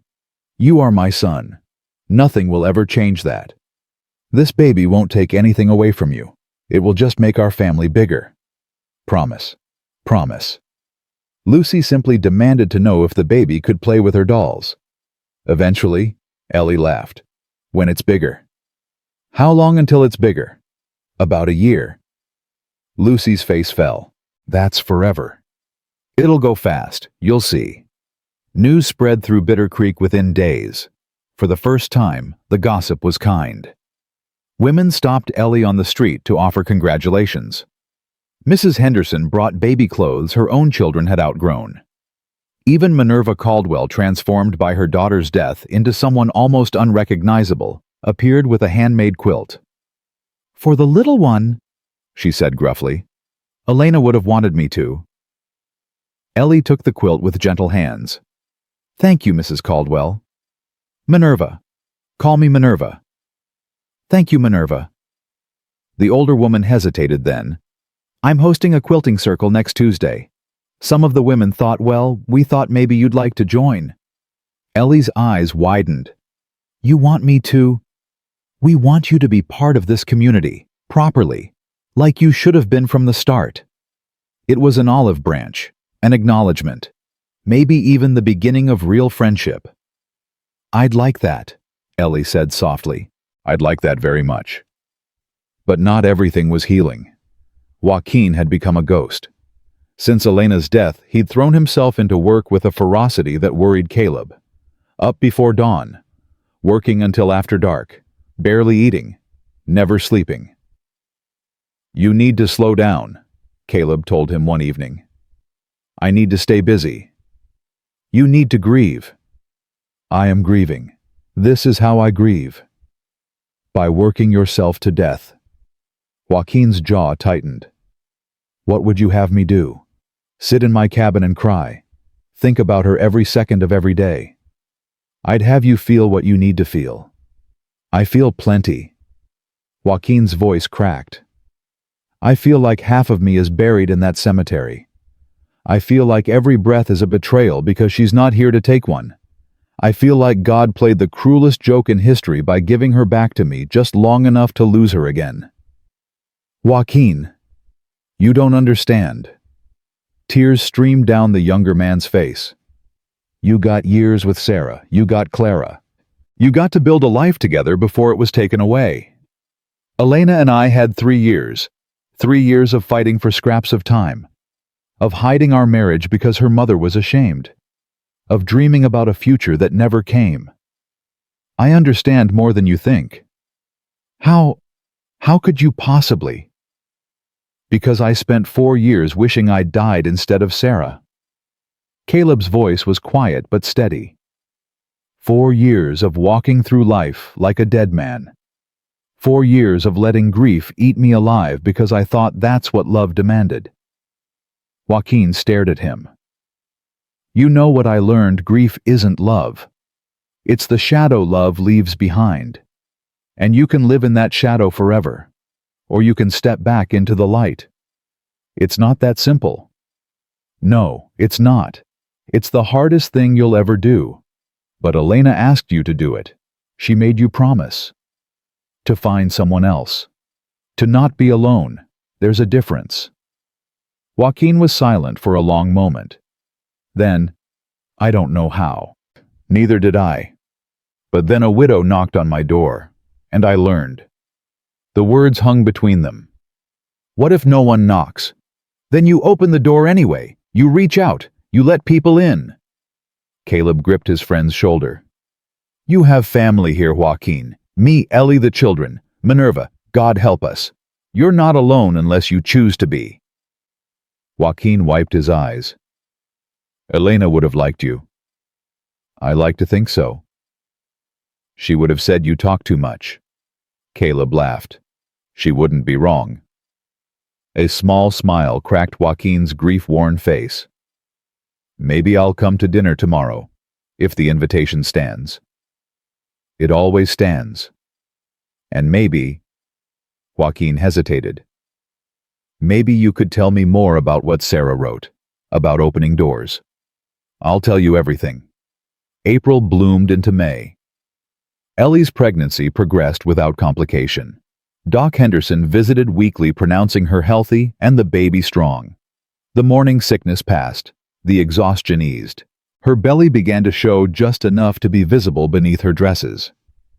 Caleb found himself watching her constantly, terrified and awed in equal measure. You're staring again, she said one afternoon. Can't help it. Is there something wrong with my face? Your face is perfect. Ellie laughed. Flatterer. Truth-teller. She crossed the room and kissed him. You're ridiculous. You married me anyway. Best decision I ever made. Even counting the blizzard, the custody battle, the church shootout. Even counting all of it. She took his hand and pressed it against her belly. Feel that? A flutter, barely perceptible, but unmistakably alive. The baby's moving, Caleb breathed. Has been for a few days now. I wanted to wait until it was strong enough for you to feel. Caleb stood frozen, his hand on his wife's stomach, feeling the impossible miracle of new life. Hello, little one, he whispered. I'm your papa. Another flutter, as if in response. I think they heard you. Ellie smiled. I think they did. That night, after everyone was asleep, Caleb sat on the porch and let himself feel everything. Joy, terror, gratitude, grief. Because he was thinking about Sarah, about the baby boy who'd never been born, about the names they'd chosen, about the nursery she'd decorated and the songs she'd practiced and the future they'd planned. All of it gone. And now, here was another chance, another baby, another future.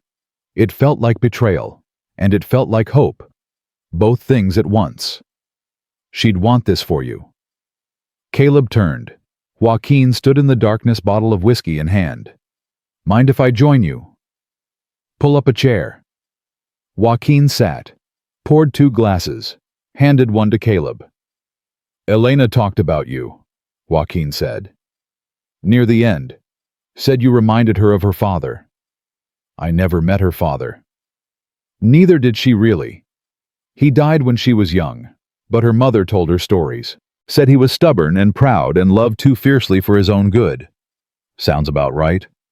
She also said he never learned when to quit, kept fighting even when the battle was already lost. Caleb took a drink. Is that supposed to be a compliment? I think so. Elena admired people who didn't give up.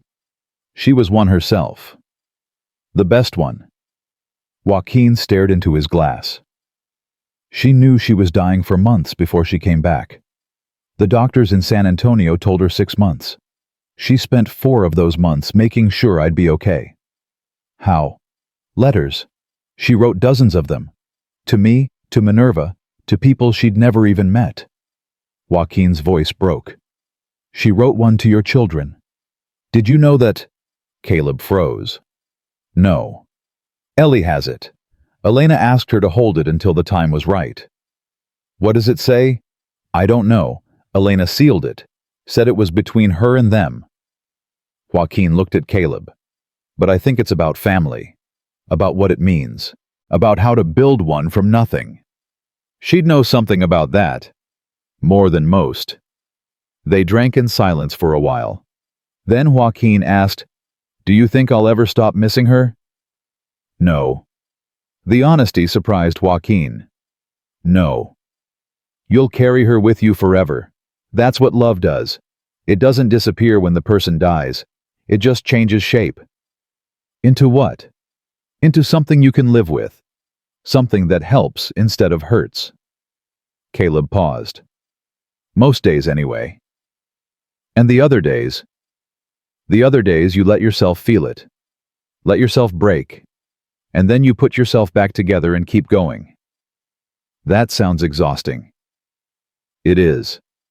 But the alternative is worse. Joaquin nodded slowly. Elena said something similar. She said grief is the price we pay for love, that she'd pay it 1,000 times over if it meant having the years we had. Smart woman. The smartest. You're lucky to have loved her. I know.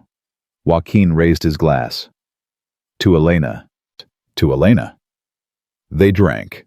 After a while, Joaquin stood. I should get some sleep. Big day tomorrow. What's tomorrow? Minerva asked me to help fix her roof. Says she's too old to do it herself. Caleb raised an eyebrow.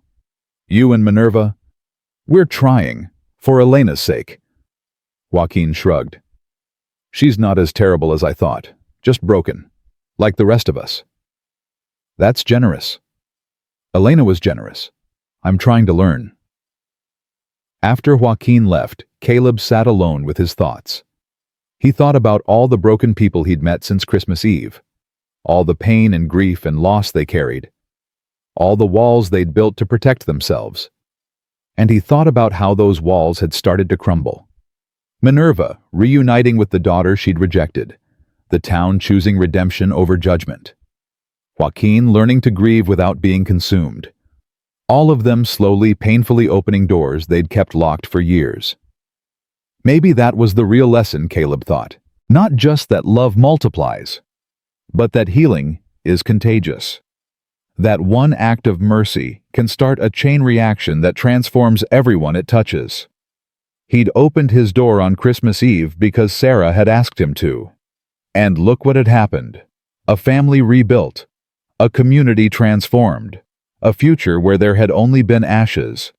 All because he'd said yes to strangers on his porch. The next morning brought an unexpected visitor. Warren Bradley rode up to the ranch just after breakfast. He dismounted slowly, hat in his hands, looking more nervous than Caleb had ever seen him.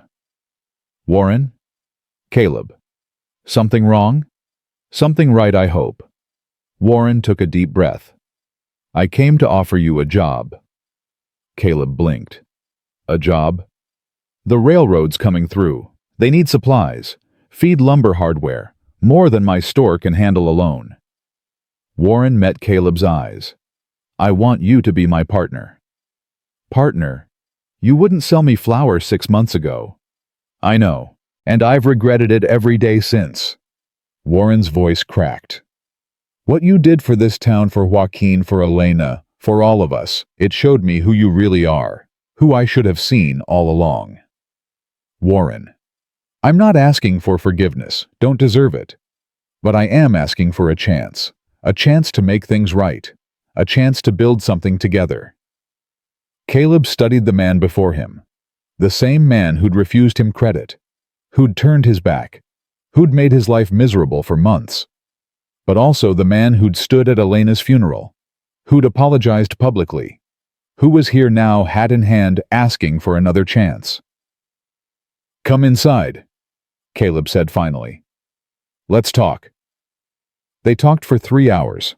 By the end, they'd sketched out a partnership that would change both their lives. Warren would handle the store, Caleb would handle logistics and supply chains. The railroad contract alone would triple their income. One condition, Caleb said, as Warren prepared to leave. "Name it." "Joaquin gets hired. Full wage, same as any white man you'd employ. No arguments, no exceptions." Warren hesitated for only a heartbeat. "Done. And you treat my wife with respect. Always. Already planned on it. Then we have a deal." They shook hands. As Warren rode away, Ellie appeared beside Caleb. "What was that about?" he told her. Her eyes widened. "Partners with Warren Bradley. People can change, Ellie. We've seen it. But he was so cruel. And now he's trying to be better. Isn't that what we wanted? What we hoped for?" Ellie was quiet for a moment. "Then Sarah would be proud of you. For going into business. For forgiving, even when it's hard." Caleb pulled her close. "I learned from the best. Sarah. And you, and Elena. And every person in this town who's chosen to start over." He pressed a kiss to her hair. "Turns out, opening doors works both ways." That evening, the whole family gathered for dinner. Caleb looked around the table at the people he loved. Clara growing into a young woman before his eyes. Samuel finally secure enough to be a child again. Lucy chattering about everything and nothing. Ellie glowing with new life. And Joaquin, who'd come to dinner as promised. Who was laughing at something Lucy said. Who was slowly, painfully returning to the land of the living. "I want to say something," Clara announced suddenly. Everyone fell quiet. "I remember when it was just me and Papa." Clara's voice was steady but emotional. "I remember how quiet it was. How sad. I remember thinking it would be that way forever." Caleb's throat tightened. "Then Mama Ellie came, and Samuel, and Lucy, and everything changed." Clara looked at each of them in turn. "I have a family now, a real family, and I just wanted to say," her voice cracked, "thank you. For not giving up. For staying. For loving us." Ellie reached across the table and took Clara's hand. "We're the lucky ones, sweetheart. You welcomed us when you didn't have to. You shared your Papa when you could have refused." "I didn't share him. Clara struggled for words. "There's more of him now. More to go around. Like love got bigger instead of smaller." Caleb couldn't speak. Just reached over and pulled his daughter into a hug. "I love you, Papa," she whispered. "I love you too, sweetheart. More than you'll ever know." Samuel cleared his throat. "Can I say something too?" "Of course. I was scared when we came here. Scared of everything. Scared of you." He looked at Caleb. "But you made me not scared anymore. You taught me things. Believed in me. Called me son even though I'm not. You are my son, Samuel, in every way that matters." "I know. That's what I wanted to say." Samuel's chin lifted. "I'm proud to be a Hollister." Lucy, not to be outdone, stood on her chair. "I love everyone at this table, especially the chickens." Laughter erupted. "The chickens aren't at the table, sweetheart," Ellie said, pulling Lucy down. "They should be. They're family too." "Maybe not at dinner? Maybe for breakfast." More laughter. The tension broke. The moment passed from solemn to joyful, the way moments in families do. Caleb looked at Joaquin. "You're part of this too, you know." "I know." Joaquin raised his glass. "To family. However you find it. To family." They drank. And in that moment, surrounded by love and laughter and the promise of new life, Caleb finally understood what Sarah had been trying to tell him. Home wasn't a place. Home was the people you chose, the doors you opened, the love you let in. He had all of it now. Every single thing. Summer came to Texas like a blessing. The prairie turned gold and green. The cattle grew fat. The partnership with Warren Bradley flourished beyond anything Caleb had imagined. Money flowed in from railroad contracts enough to expand the ranch hire. More hands build the future he'd stopped believing in. But Caleb barely noticed any of it.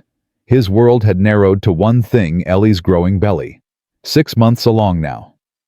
The baby kicked constantly, as if impatient to meet the family waiting outside. Doc Henderson visited every 2 weeks and pronounced everything perfect. Ellie glowed with health and happiness. Still, Caleb couldn't shake the fear. Every night he dreamed of Sarah. Of blood and screaming, and a baby who never drew breath. Of arriving too late. Of holding his wife's hand while the life drained out of her. Every morning he woke reaching for Ellie, needing to feel her warmth, her breath, the proof that she was still alive. "You're not sleeping again," Ellie said one morning. "I'm fine." "You're not fine. You haven't been fine in weeks." Caleb rubbed his eyes. "It's nothing. It's Sarah." The name hit him like a physical blow. "Ellie. I know you dream about her. I hear you at night, calling her name, begging her to hold on." Ellie's voice was gentle, not accusing. "You're terrified it's going to happen again."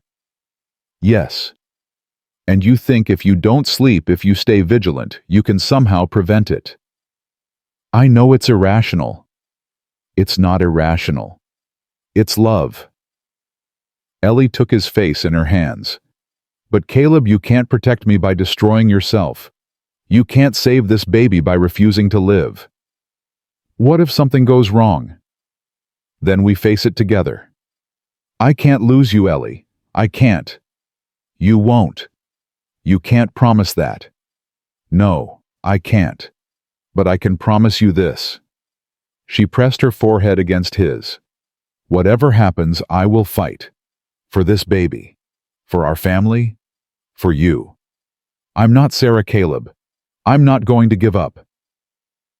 Sarah didn't give up. She just ran out of time. "I know." Ellie pulled back to look at him.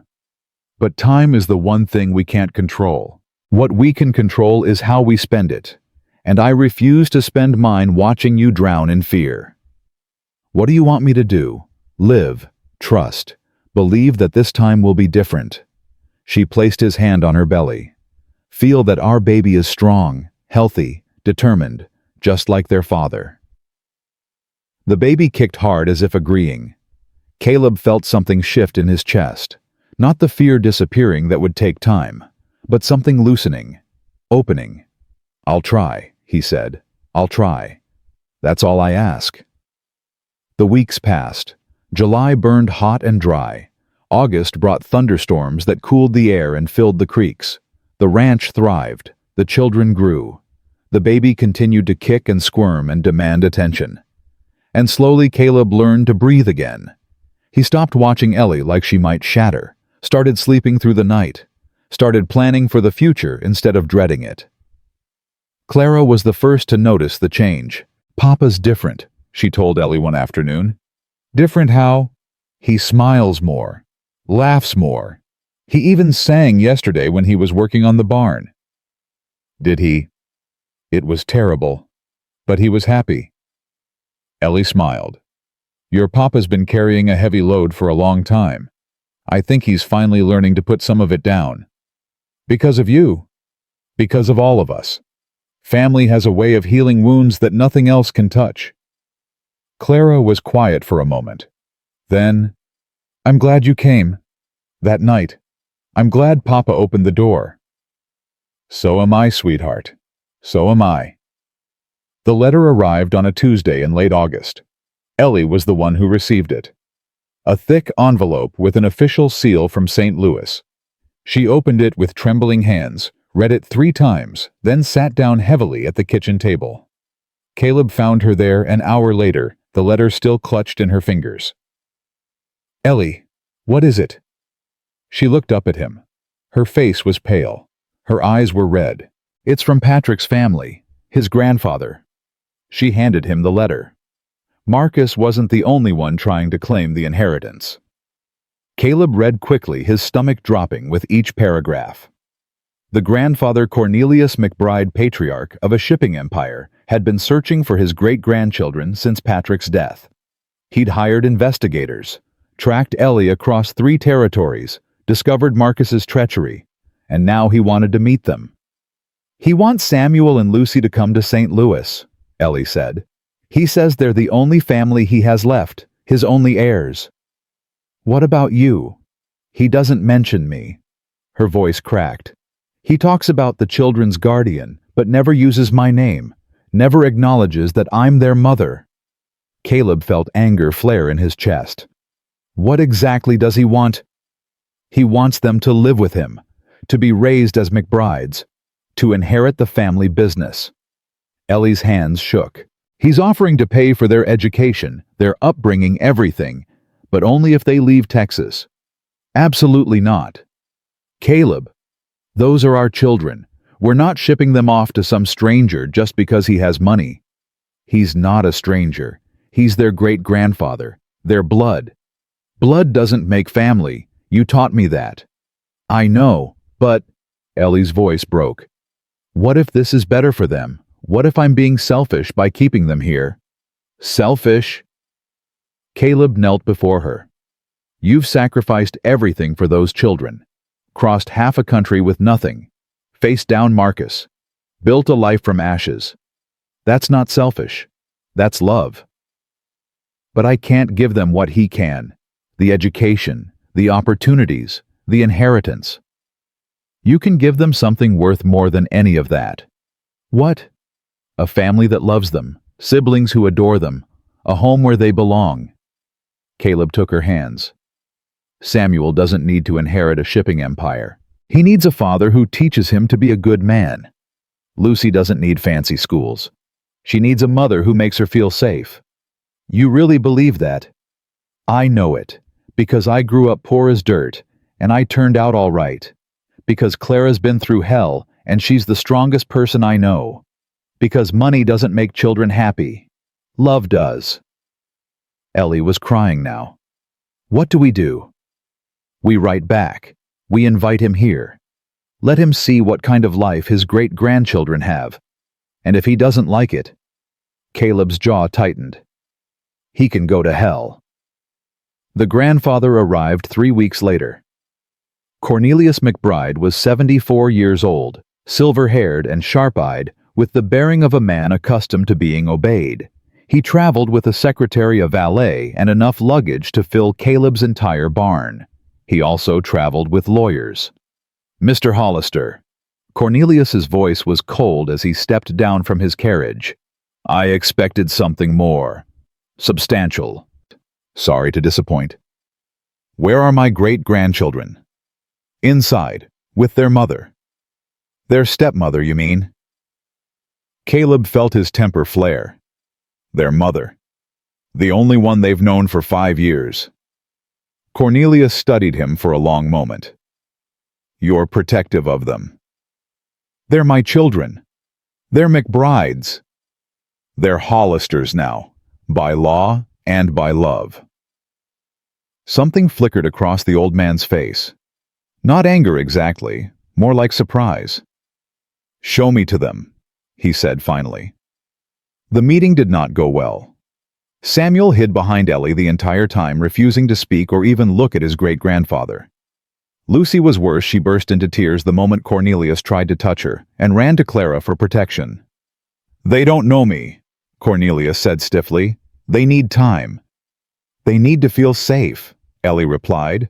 "And right now, you're a stranger demanding things they don't understand." "I'm not demanding anything. I'm offering them a future." "They have a future, here, with us." "Doing what? Herding cattle, mending fences." Cornelius's voice rose. "Samuel is a McBride heir. He's entitled to be a child." Caleb stepped forward, putting himself between the old man and his family. "He's 7 years old. He's been through more than most people experience in a lifetime. What he needs isn't money or inheritance or your idea of a proper future. What he needs is stability, love, a chance to heal. And you think you can provide that a rancher with no education? No. I think I've been doing it for 8 months. Where were you?" Cornelius went silent. "Marcus was your grandson," Caleb continued. "He murdered your other grandson. tried to kill Ellie, tried to take the children by force. Where were you when that was happening? I didn't know. Because you didn't look. Because Patrick wasn't the heir you wanted. Because Ellie wasn't the wife you approved of. Because these children weren't worth your attention until they were the only ones left. That's not fair. None of this is fair. But I'm not the one who made it that way. The silence stretched. Then slowly Cornelius sank into a chair. For the first time he looked his age. Old and tired and alone. You're right, he said quietly. About all of it. Caleb hadn't expected that. Patrick tried to reach out to me, years ago. Asked for help starting a farm. I refused. Said he was wasting his education, his potential. Said if he wanted to be a farmer, he could do it without my money. Cornelius's voice cracked. I was so angry, so proud. And now he's dead. And I never... He couldn't finish. Ellie crossed the room and knelt beside the old man. Patrick forgave you, she said softly. Before he died. He told me. Cornelius looked at her with red-rimmed eyes. He did? He said he understood why you were disappointed. Said he hoped someday you'd see that happiness was worth more than success. She paused. He never stopped loving you. I never stopped loving him either. I just didn't know how to show it. Show it now, to his children. Not by taking them away, but by being part of their lives. How? Visit, write letters, send birthday presents, be a grandfather, not a benefactor. Ellie took his hand. Samuel and Lucy need family. Real family. Not another person who sees them as obligations or heirs or problems to solve.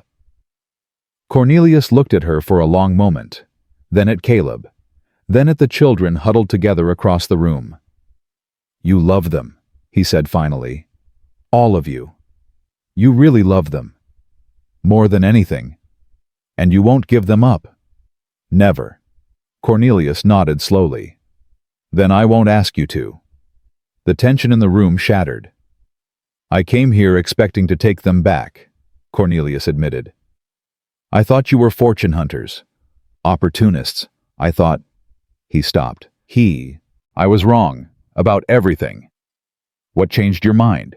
The way you defended them. The way they ran to each other for protection. The way this house feels. He looked around at the simple furnishings, the children's drawings on the walls, the evidence of a life being lived fully. This is a home. A real home. Something I never managed to build despite all my money. It's not about money, Caleb said. I know. I'm finally learning that. Cornelius turned to Ellie. I'd like to stay. For a while. If you'll have me. I'd like to get to know my great-grandchildren properly. Not as an heir and a spare, but as Samuel and Lucy. Ellie looked at Caleb. He nodded. You're welcome to stay, she said. For as long as you like. Cornelius stayed for 3 weeks. In that time, he transformed from a distant patriarch into something approaching a grandfather. He let Lucy show him her doll collection. He listened to Samuel explain the ranch operations with grave attention. He read bedtime stories in a voice rusty from disuse. He also made a new will. I'm leaving everything to the children, he told Caleb privately. In trust until they're 25. No conditions, no requirements, just security for their future. That's generous. It's the least I can do, the very least. Cornelius paused. There's also a provision for you and Ellie. A stipend. Enough to ensure the children are cared for no matter what happens. We don't need your money. I know. That's why I'm giving it. Because you don't need it. Because you'd love those children regardless. Because... His voice cracked. Because you're the family Patrick should have had. The family I should have been. Caleb didn't know what to say. When the baby comes, Cornelius continued, I'd like to visit again, if you'll allow it. You're always welcome. Thank you. The old man's eyes glistened. Thank you for giving me another chance. The baby came on September 15th. Labor started at dawn. Ellie woke Caleb with a gasp and a grip on his arm that left bruises. It's time. 3 words. Everything changed. Caleb sent Clara to fetch Doc Henderson, sent Samuel to get Joaquin, sent Lucy to Minerva's for safekeeping. Then he stayed by Ellie's side, holding her hand through each contraction, promising her everything would be okay, even as terror clawed at his chest. 8 hours. 8 hours of pacing and praying and watching the woman he loved fight the hardest battle of her life. 8 hours of remembering Sarah, of fearing history would repeat itself, of begging God for mercy. And then at 2:47 in the afternoon, a baby's cry split the air. "It's a girl," Doc Henderson announced. Caleb couldn't speak, could barely see through the tears. "She's perfect," Doc continued. 10 fingers, 10 toes, lungs like a blacksmith's bellows, strong as her mama. "Ellie. She's fine. Exhausted but fine." Doc placed the baby in Ellie's arms. "You did good, both of you." Caleb crossed to the bed on legs that barely worked, looked at his wife, sweaty and pale and more beautiful than he'd ever seen her, looked at the tiny creature in her arms, red-faced and squalling and absolutely miraculous. "Hello, little one," Ellie whispered. "Welcome to the world." "Can I—" Caleb's voice cracked. "Can I hold her?" Ellie smiled and transferred the baby into his arms. She was so small, so fragile, so completely, utterly perfect. "What should we name her?" Ellie asked. Caleb thought about the women who had shaped his life. Sarah, who had loved him first, who had taught him that love was worth fighting for, who had asked him to open the door. Elena, who had shown him that forgiveness was possible, who had brought Minerva back from bitterness, who had died teaching them all how to live. And Ellie, his Ellie, who had knocked on his door in a blizzard and changed everything. "Sarah Elena," he said finally. "After the women who made this possible." Ellie's eyes filled with tears. "It's perfect. She's perfect." They sat together, the 3 of them, while the afternoon sun slanted through the window. Outside, Caleb could hear the children coming, their voices rising with excitement as Clara told them the news. The door burst open moments later. Clara came first, then Samuel, then Lucy, then Joaquin, then Minerva. They crowded around the bed, all of them crying and laughing and trying to see the baby. "She's so tiny," Samuel breathed. "She's beautiful," Clara added. "Can I hold her?" Lucy demanded. "When she's bigger, sweetheart." "Why does everyone keep saying that?" Laughter filled the room. Caleb looked at the faces surrounding him. His daughter, his son, his littlest daughter, his wife, his newborn, his friends, his family. This was what Sarah had wanted for him. This was what opening the door had given him. Everything. That night, after everyone had finally gone to bed, Caleb sat on the porch with baby Sarah Elena in his arms. The stars wheeled overhead. The prairie stretched away into darkness. The world was quiet and peaceful and full of possibility. "I wish you could have met her," he whispered to the sky. "She would have loved you." He wasn't talking to the baby. "I kept my promise," he continued. "I opened the door. I let them in. I built a family again." His voice cracked. "I hope I made you proud." A breeze stirred the night air, gentle, warm, almost like a touch. "I still miss you," Caleb said. "Every day. But it doesn't hurt the same way anymore. It feels more like—" He searched for the right word. "Like gratitude. For the years we had. For Clara. For everything you taught me." The baby stirred in his arms, making soft sounds. "And now I have this," Caleb continued. "A wife who loves me. Children who need me. A daughter named after you, and another woman who showed me how to live again." He smiled through his tears.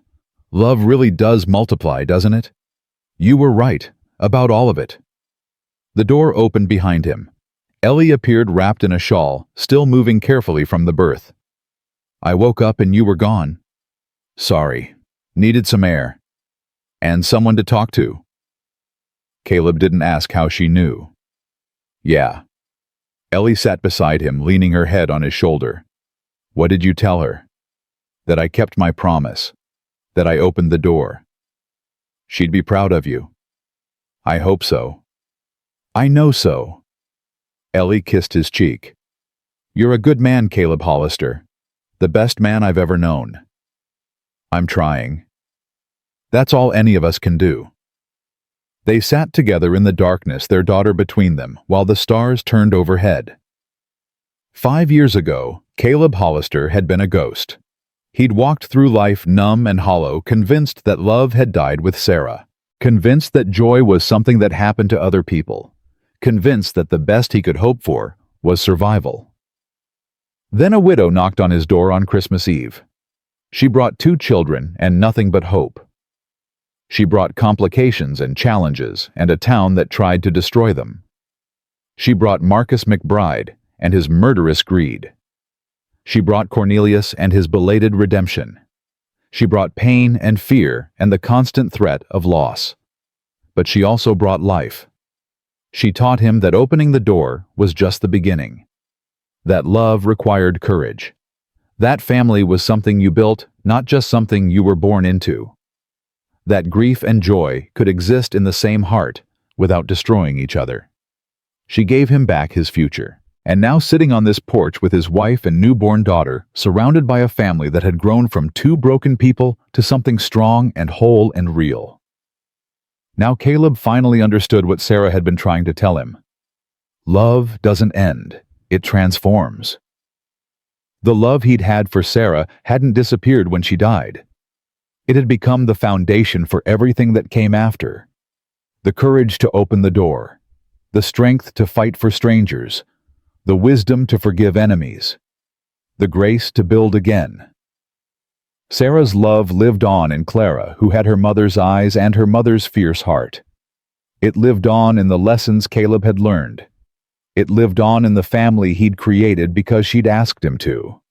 And now it lived on in baby Sarah Elena, who carried her name into a future full of possibility. That was the miracle Caleb realized. Not that pain ended. It didn't. Not that loss healed completely. It couldn't. But love, real love, the kind that opened doors and forgave enemies and built families from ashes, that love was eternal. It echoed through generations. It changed everyone it touched. It multiplied, always multiplied. Caleb pressed a kiss to his daughter's forehead. Welcome to the family, little one. You're going to love it here. The baby opened her eyes, just for a moment, just long enough to look at her father with an expression that seemed almost wise. Then she closed them again and slept. Ellie laughed softly. I think she approves. I think she does. They stayed on the porch until dawn painted the sky gold and pink. Then they went inside together, closing the door against the morning chill. But the door wasn't locked. It would never be locked again. Because Caleb Hollister had learned the most important lesson of his life. The door you open on Christmas Eve can change everything. The love you let in can save you. And the family you build from strangers and hope and stubborn courage, that family becomes your whole world. His whole world was waiting inside. He went to join them.